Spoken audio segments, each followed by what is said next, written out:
आपने पंजीरी तो बहुत खाई होंगी, लेकिन इस तरह से आपने पंजीरी नहीं खाई होगी। आज हम आपके लिए ऐसी पंजीरी की रेसिपी लेकर आए हैं। अगर आपको थकान रहती है, अगर आपके शरीर में कमजोरी है, आंखें में रोशनी कम है और यदि आपको याददाश्त की प्रॉब्लम है, तो हम आपके लिए आज ये ऐसी पंजीरी की रेसिपी लेकर आए हैं जो हमने चने के आटे से बनाई है। हाँ फ्रेंड्स, हमने काले चने, भुने हुए काले चने लिए हैं और उनको पीसकर और उसमें कुछ ड्राई फ्रूट्स, घी वगैरह डालकर हमने ये पंजीरी तैयार की है। और इसका सिर्फ 2 चम्मच ही खाना बहुत है। अगर हम डेली दूध के साथ 2 चम्मच इसे सुबह खाएंगे तो हमारी याददाश्त भी बढ़ेगी और जैसे पढ़ने वाले बच्चों के लिए तो बहुत ही हेल्दी टॉनिक है ये। और हमारी आंखों की रोशनी अगर आप खाएंगे तो आपको खुद ही पता चल जाएगा, 1 हफ्ते बाद ही आपको महसूस हो जाएगा कि ये कितनी हेल्दी है और कितना अच्छा टॉनिक है सेहत के लिए। तो आज हम जो ये पंजीरी की रेसिपी लेकर आए हैं स्पेशल उनके लिए जो दिमागी काम करते हैं और जो जिनकी याददाश्त कमज़ोर है, जिनकी आंखें कमज़ोर हैं, जो शारीरिक रूप से थके रहते हैं, तो ऐसे लोगों के लिए ये रामबाण है और ये बहुत ही अच्छा हमारा टॉनिक है। तो चलिए अपनी पंजीरी रेडी कर लेते हैं।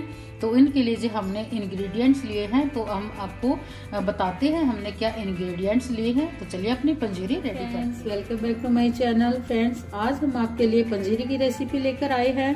फ्रेंड्स, अगर आपको दिमाग की कमजोरी है, अगर आपकी आंखें कमजोर हैं, अगर आपको थकान महसूस होती है और अगर आपको गठिया की प्रॉब्लम है, हाई कोलेस्ट्रॉल है या आपको कमजोरी, शरीर के अंदर कमजोरी महसूस होती है, तो फ्रेंड्स हम सभी चीज़ों के लिए एक ही चीज़ लेकर आए हैं जिसे हम पंजीरी बोलते हैं। इसे बनाना बहुत ही आसान है और फ्रेंड्स इसमें कुछ चीज़ों की ज़रूरत होती है। आप चाहे तो इसमें ज़्यादा चीज़ें डाल सकते हैं, नहीं तो कम चीज़ से भी बन जाता है। और फ्रेंड्स, हम जो ये चीज़ इस्तेमाल करेंगे पंजीरी के लिए, उसके लिए हमने ये भुना हुआ चना लिया है। ये आसानी से बाजार में अवेलेबल है, आप बाजार में से आसानी से खरीद सकते हैं और ये भुना हुआ है और ये सेहत से भरपूर होता है। तो फ्रेंड्स, हम बता देते हैं आपको, भुने हुए चनों में carbohydrates, protein, calcium, iron, vitamin बहुत ही मात्रा में पाया जाता है। और जो जैसे गरीब लोग होते हैं या कोई भी जो बादाम नहीं खरीद सकते, अखरोट नहीं खा सकते, तो फ्रेंड्स इस काले चने में, भुने चने में वो सब चीज़ें पाई जाती है जो अखरोट बादाम में होता है। तो आप भुने चने ले सकते हैं। और हमने उसके बाद ये सूखा नारियल लिया है। सूखे नारियल में भी बहुत ही प्रोटीन तत्व होते हैं, बहुत ही खनिज तत्व पाए जाते हैं और ये हमें कैंसर से, गठिया, हृदय, कोलेस्ट्रॉल, हड्डियां मजबूत करता है और इसमें वसा और कोलेस्ट्रॉल नहीं होता, इसलिए बहुत ही ज़्यादा हमारी सेहत के लिए हेल्दी होता है। और ये जैसे खांसी, फेफड़ों के रोग में भी बहुत ही कारगर है, खून की कमी को दूर करता है। जैसे एनीमिया का रोग हो जाता है तो एनीमिया में खून को बढ़ाने में भी हमारी हेल्प करता है। आयरन से भरपूर होता है, इसलिए एनीमिया नहीं होने देता। और फ्रेंड्स, उसके बाद हमने जो लिया है, हमने ये गोंद लिया है। गोंद जिसे हमेशा पंजीरी में इस्तेमाल करते हैं, ये रोग प्रतिरोधक क्षमता बढ़ाता है और मांसपेशियों को मजबूत करता है। और फ्रेंड्स, एक मोटे वाला गोंद भी आता है, हमने ये पतले वाला गोंद लिया है। जब हम ये पंजीरी में इस्तेमाल करते हैं तो इससे शरीर की कमजोरी दूर होती है, थकान दूर होती है, माइग्रेन को भी कंट्रोल करता है। इसमें भरपूर फाइबर होता है। अगर हम इसे भून कर डेली यूज करते हैं खाने में तो इससे हमारा मोटापा भी कम होता है, क्योंकि खाना अगर हम ये खाएंगे, खाना नहीं खाया जाएगा क्योंकि फाइबर से भरपूर होता है, हमें भूख ही नहीं लगेगी तो खाने की जरूरत ही नहीं पड़ेगी। तो फ्रेंड्स, हमने ये मखाने लिए हैं। मखाने बाजार में आसानी से अवेलेबल है, बहुत ही हेल्दी होते हैं, सेहत से भरपूर होते हैं। और फ्रेंड्स, मखाने में क्या जो खास बात हो हम आपको बताते हैं। इसमें कैल्शियम, मैग्नीशियम, कॉपर, जिंक होता है, थकान दूर करता है। इसमें एंटी एजिंग तत्व होते हैं जो बुढ़ापा नहीं आने देते और मोटापा, कोलेस्ट्रॉल को तो कम करता ही है, इसलिए आप ये वैसे भी खा सकते हैं। इसे भून कर हल्का सा फ्राई करके भी डेली आप रूटीन में खा सकते हैं। मोटापे के लिए तो बहुत ही बेस्ट ऑप्शन है। और फ्रेंड्स, उसके बाद हमने जो लिया है, हमने ये काजू लिए हैं। फ्रेंड्स, ड्राई फ्रूट में काजू का नाम तो सबसे पहले ही आता है, तो काजू भी हमने लिया है। और काजू में क्या खास बात है, काजू थकान दूर करता है, त्वचा को सुंदर बनाता है और magnesium, copper, potassium, iron, zinc, selenium नाम का इसमें एक भरपूर मात्रा में खनिज तत्व होता है जो हमारे शरीर को बहुत ही हेल्दी रखता है। और फ्रेंड्स हमने बादाम लिए हैं। बादाम विटामिन ई से भरपूर होते हैं। बादाम का तो नाम सुनते ही आप पहचाने जाते क्योंकि हर घर में इस्तेमाल होता है। बादाम तो बच्चे से लेकर बड़े तक सभी खाते हैं। और बादाम खाने के जो फायदे हैं फ्रेंड्स, सबसे पहले तो ये विटामिन ई से भरपूर होता है जो हमारी त्वचा, बालों के लिए बहुत ही अच्छा पोषक तत्व है। और दूसरी बात, ये दिमाग के लिए, याददाश्त बढ़ाने के लिए तो बहुत ही अच्छा टॉनिक का काम करता है। और ये हार्ट अटैक का खतरा नहीं होने देता क्योंकि इसमें कोलेस्ट्रॉल की मात्रा बहुत ही कम होती है, कोलेस्ट्रॉल ना के बराबर होता है। और ये हमारे ब्लड सर्कुलेशन को ठीक रखता है। विटामिन ई से भरपूर है तो कोलेस्ट्रॉल कम करता है। और डायबिटीज पेशेंट के लिए तो बहुत ही अच्छा ये है। और उसके बाद हमने जो फ्रेंड्स घी लिया है, तो घी भी हमारा ये गाय का घी है और घी हमारी हड्डियों के लिए बहुत ही जरूरी है। घी खाना बहुत जरूरी है। हमें हर रोज 2 चम्मच घी का इस्तेमाल करना चाहिए। तो घी खाने से हमारे जो घुटनों में दर्द होता है और हमारे जो घुटनों का ग्रीस खत्म हो जाता है, तो वो घी से ही हमारा ठीक होता है। इसलिए हमें घी जरूर खाना चाहिए। घी से कोई मोटापा नहीं होता, उल्टा घी तो हमारी सेहत के लिए बहुत ही हेल्दी है। तो चलिए अपनी पंजीरी को रेडी कर लेते हैं। सबसे पहले फ्रेंड्स हम अपने चने को थोड़ा सा हम ग्राइंड कर लेंगे। जिस तरह से हम आटे को पीस लेते हैं, आटे की हम पंजीरी बनाते हैं, तो आज हम आटे की जगह हम ये काले चने का इस्तेमाल करेंगे। इसे हम पीस कर एक पाउडर बना लीजिए। हमने अपने चने को ग्राइंड कर लिया है, खूब अच्छे से पाउडर बना लिया है। और हम एक चीज आपको बताना भूल गए थे, हमने इसे छिलके के समेत ही लिया। आप चाहे तो इसका छिलका उतार सकते हैं और हमने इसे छिलके के साथ ही लिया है। तो क्योंकि छिलके में भी काफी सारे खनिज पोषक तत्व होते हैं इसके अंदर, तो इसलिए छिलका भी बहुत जरूरी होता है। अगर आपको पसंद नहीं है तो आप उतार सकते हैं। और हमने 2 kg काले चने लिए थे। ये भुने हुए हैं, इसे भूनने की जरूरत नहीं होती। जिस तरह से हम आटे को भूनकर पंजीरी बनाते हैं, तो हमने अपने चने को ग्राइंड कर लिया है अच्छे से। और इसके साथ ही हमने जो हमारा सूखा नारियल लिया था उसे भी अच्छे से ग्राइंड कर लिया है। आप भी इस तरह से ग्राइंड कर ले तो ये अच्छे से खाने में थोड़ा सा अच्छा रहेगा। तो अब हम अपनी बाकी की चीजें तैयार करते हैं। तो हम अपने बादाम को और अपने काजू को थोड़ा सा रोस्ट कर लेंगे। हम इसे थोड़ा सा ऑयल डालकर ही इसे शैलो फ्राई करेंगे ताकि इसमें एक अच्छा सा टेस्ट आए और ये फूल भी जाते हैं और फिर पंजीरी में खाने में बहुत ही अच्छे लगते हैं। हम अपने फ्राई पैन में थोड़ा सा घी डाल लेंगे। हम अपने ड्राई फ्रूट को थोड़ा सा ही रोस्ट करेंगे, हमें ज़्यादा नहीं रोस्ट करना है। तो हम सबसे पहले इसके अंदर अपने बादाम रोस्ट कर लेंगे। हम अपने बादाम डाल लेते हैं फ्रेंड्स। हमने तो ये 250 ग्राम बादाम लिए हैं।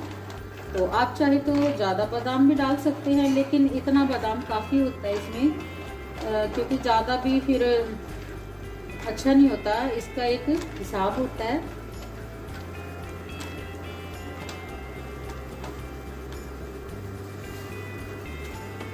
और हम थोड़ा सा चलाते हुए अपने बादाम को अच्छे से रोस्ट कर लेंगे और आप देखेंगे कि हमारा बादाम फूल जाएगा। और जैसे ही ये फूलने लगे तो हम अपना फ्लेम बंद कर देंगे। इसे चलाते हुए ऊपर से नीचे तक अच्छे से हम सेक लेंगे। फ्रेंड्स ये देखिए हमारे बादाम अच्छे से रोस्ट हो गए हैं। हमने अच्छे से फ्राई कर लिया है और ये फूल चुके हैं। देखिए अच्छे से फूल चुके हैं और ये क्रैक भी हो गए हैं। तो इसका मतलब ये कि हमारे बादाम अच्छे से फ्राई हो चुके हैं। तो अपने काजू भी फ्राई कर लेते हैं। तो हम अपने काजू डाल लेंगे और काजू को भी हम थोड़ी देर के लिए ही फ्राई करेंगे। और हमारे काजू का कलर चेंज हो गया है तो हम अपने काजू भी निकाल लेंगे। देखिए हमारे काजू का कलर चेंज हो गया है। हमें इतना ही करना है, निकाल लिया है। निकाल और थोड़ा घी और डाल लेंगे। थोड़ा घी और डाल लेते हैं और इसके अंदर हम अपने मखाने को भी रोस्ट कर लेंगे।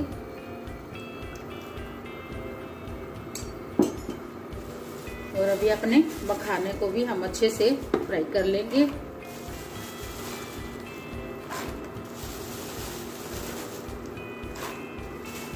पंजीरी में मखाने बहुत ही अच्छे लगते हैं और इसका बहुत ही अच्छा टेस्ट आता है और ये बहुत हेल्दी भी होते हैं, तो इसलिए मखाने को ज़रूर यूज करने चाहिए, ज़्यादा महंगे भी नहीं हैं। तो अच्छे से हम चलाते हुए इन्हें भी फ्राई कर लेंगे। हमारे मखाने अच्छे से फ्राई हो गए हैं, ये देखिए। तो अपने मखाने को भी निकाल लेंगे और अभी हम अपना गोंद को भी फ्राई करेंगे। थोड़ा घी और डाल लेंगे।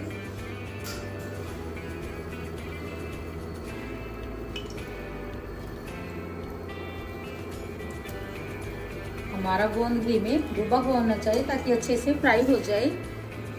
और हम गैस को थोड़ा सा फ्लेम को थोड़ा कम ही रखेंगे, वरना ये जल्दी से फ्राई हो जाता है और अंदर से कच्चा रह जाता है, फिर टूटता भी नहीं। इसलिए हम थोड़ा सा मीडियम हाई ही रखेंगे। और हमारा घी गर्म हो चुका है, तो अपना गोंद डाल लेंगे। हम 2 बार करके अपना गोंद डालेंगे और इसे चलाते हुए अच्छे से फूलने तक फ्राई कर लेंगे। ये बहुत ही अच्छा फूल जाता है और हम इसे मीडियम गैस पर ही फुलाएंगे। अगर हम इसे तेज गैस पर करते हैं, तेज फ्लेम कर लेंगे, तो ये फिर अंदर से पक जाता है, बाहर से पक जाता है, अंदर से कच्चा रह जाता है। फिर वो खाने में चिपचिपा सा रबड़ की तरह लगता है, फिर अच्छा नहीं लगता। तो इसलिए हम धीरे धीरे से फुलाएंगे। और ये देखिए हमारा गोंद कितना अच्छा फूल गया है। तो अपना फ्लेम बंद कर देंगे। देखिए हमारा गोंद बहुत ही अच्छा फ्राई हुआ है।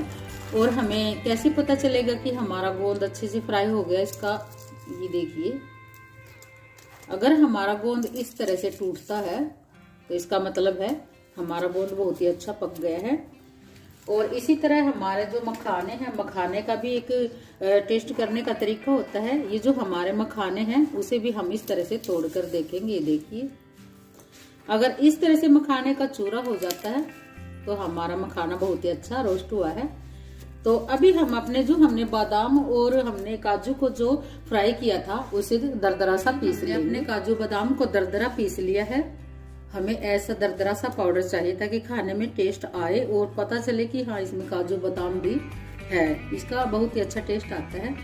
तो हम अपने जो हमने मखाने और गोंद को फ्राई किया था उसे इस तरह से कटोरी लेकर, कटोरी से इस तरह से हम उसे तोड़ लेंगे, क्योंकि अगर हम इसे मिक्सी में अगर हम करेंगे तो ये बहुत ही बारीक हो जाएगा और हमें मोटा मोटा ही चाहिए। इस तरह से हम अपने,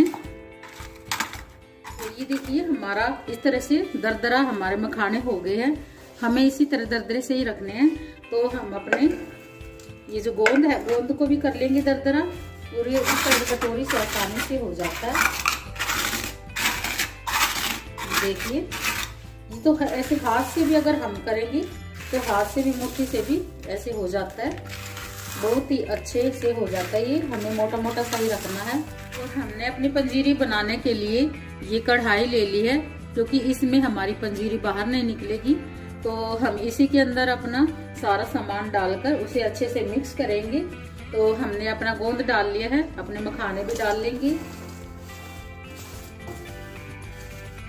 और ये हम एकदम देसी तरीके से अपनी पंजीरी बनाएंगे। ये बहुत ही अच्छी लगती है। और देसी तरीके से जब हम बनाते हैं तो अपने पुराने नुस्खों के हिसाब से तो बहुत ही अच्छी बनती है। अपने ड्राई फ्रूट जो हमने बादाम और काजू को फ्राई करके उसे अच्छे से ग्राइंडर कर लिया है, तो इसे भी डाल देंगे। आप चाहे तो सामग्री को कम ज्यादा कर सकते हैं, आप कम भी बना सकते हैं। तो हमने अपने बादाम और काजू को डाल लिया है। और ये हमने जो अपना काला चना लिया है, काले चने को हमने 2 किलो काला चना लिया है, तो हम अपना काला चना डाल देंगे। देखिए हमने इसीलिए कढ़ाई ली है क्योंकि कढ़ाई में फिर ये आसानी से मिक्स हो जाएगा।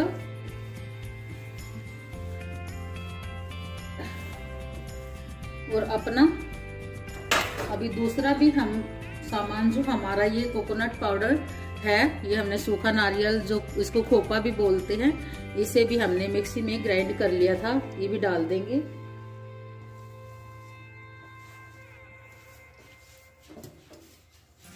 ये भी हम डाल देंगे। और ये हमारा बाकी और बचा हुआ था काले चने का पाउडर, इसे भी डाल देंगे। हमने 2 किलो काले चने लिए थे और हम इसमें थोड़ा सा 1.25 किलो के करीब डालेंगे। हमने ये इतना बचा लिया है क्योंकि ज्यादा हो जाएगा और वैसे भी स्पेस भी कम है मिक्स करने के लिए, तो हम उसे बचा लेंगे। और अभी बीच में हम अपना घी डालेंगे और हम अपनी सारी सामग्री को धीरे धीरे करते हुए मिक्स कर लेंगे। ये देखिए, हम इस तरह से, हमने इसीलिए कढ़ाई ली है, हम इस तरह से धीरे धीरे मिक्स कर लेंगे ऊपर से नीचे करते हुए। और हमने घी डालकर थोड़ा मिक्स कर लिया है, लेकिन जो खास चीज है वो तो हम भूल ही गए हैं, इसमें हम खांड डालेंगे। आप चाहे तो चीनी भी डाल सकते हैं, और मीठे के बिना तो ये किसी काम की ही नहीं, खाने में कैसी भी नहीं लगेगी, तो हम खांड डाल देते हैं। हमने 1 केजी खांड ली है, आप चाहे तो इसमें कम ज्यादा कर सकते हैं। अगर आपको जैसे शुगर की प्रॉब्लम है तो आप शुगर फ्री भी डाल सकते हैं और कम मीठा भी डाल सकते हैं। तो हमने 1 केजी खांड ली है, हम इसे अच्छे से मिक्स कर लेंगे। और हमने इसमें करीब 1 किलो घी डाला है, क्योंकि जैसे कि चने का इसमें पाउडर डाला हमने आटे की जगह, तो चने का पाउडर काफी घी सोख लेता है, तो इसमें काफी सारे घी की जरूरत पड़ती है। और हमने इसमें 1 केजी घी डाला है। देखिए अभी भी सूखा सूखा लग रहा है, तो हम अपने खांड को अच्छे से मिक्स कर लेंगे। तो इसे चलाते हुए धीरे धीरे मिक्स कर लेंगे। इसके लिए हमें वैसे तो बड़े बर्तन की जरूरत पड़ती है, ये तो खुले बर्तन में ही होता है, और बस मैं थोड़ा सा ध्यान नहीं किया, बर्तन निकालना ध्यान ही नहीं रहा। मैंने तो सोचा इसमें आ जाएगा कढ़ाई के अंदर, लेकिन ये काफी सारा हो गया है थोड़े थोड़े मसाले सामान करके, तो इसमें पता ही नहीं चला, ये काफी सारा हो गया है। तो हम इसे अच्छे से मिक्स कर लेते हैं। और ये देखिए हमारी पंजीरी बनकर रेडी हो गई है। अच्छे से हमने घी को मिक्स कर लिया है और हमने खांड का प्रयोग किया है। आप चाहे तो चीनी डाल सकते हैं। तो फ्रेंड्स, चाहे तो आप इस तरह से इसे पंजीरी की तरह भी रख सकते हैं, ऐसे भी खा सकते हैं, और आप चाहे तो इसकी पिन्नियाँ भी बना सकते हैं। तो इस तरह से थोड़ा थोड़ा गरम गरम इसमें इस तरह से मुट्ठी में लेकर और थोड़ा सा हल्का दबाव डालते हुए, और ये देखिए हमारी पिन्नियाँ बन जाती है। ये हमारी पिन्नी बन गई है। और आप चाहे तो लंबे वाली पिन्नी भी बना सकते हैं। तो इस तरह हल्के हाथ से दबाते हुए आप इस तरह से दबाएंगे मुट्ठी में लेकर, और ये हमारी लंबी पिन्नी बन जाएगी। इसे बच्चे आसानी से खा लेते हैं, और अगर हम पंजीरी देते तो बच्चे गिरा देते हैं। तो ये हमारी इस तरह से लंबे आकार में भी हमारी पिन्नी बन गई है। आप चाहे तो इस तरह से बना सकते हैं। तो हम इस तरह से अपने कुछ गोल गोल लड्डू बना लेंगे, और हम बाकी को इसी तरह पंजीरी की तरह ही रखेंगे। ये देखिए बनाना बहुत ही आसान है, आप इस तरह से लड्डू बना सकते हैं और ये फटाफट बन जाते हैं। आप जितना चाहो, छोटा बड़ा जिस आकार में भी चाहो, उसी तरह से लड्डू बना सकते हैं। ये देखिए हमने फटाफट अपने लड्डू बना लिए हैं। तो फ्रेंड्स, आपको हमारी वीडियो कैसी लगी हमें कमेंट करके जरूर बताना, और हमारे वीडियो को लाइक शेयर जरूर करें। तो फ्रेंड्स, अगर आप हमारे चैनल को सब्सक्राइब कर लेंगे तो आपको आने वाली वीडियो की नोटिफिकेशन मिलती रहेगी। तो आज की हमारी वीडियो आपको कैसी लगी है और आपको हमारी रेसिपीज कैसी लगती हैं, हमें कमेंट करके जरूर बताना। तो मिलते हैं नेक्स्ट वीडियो में।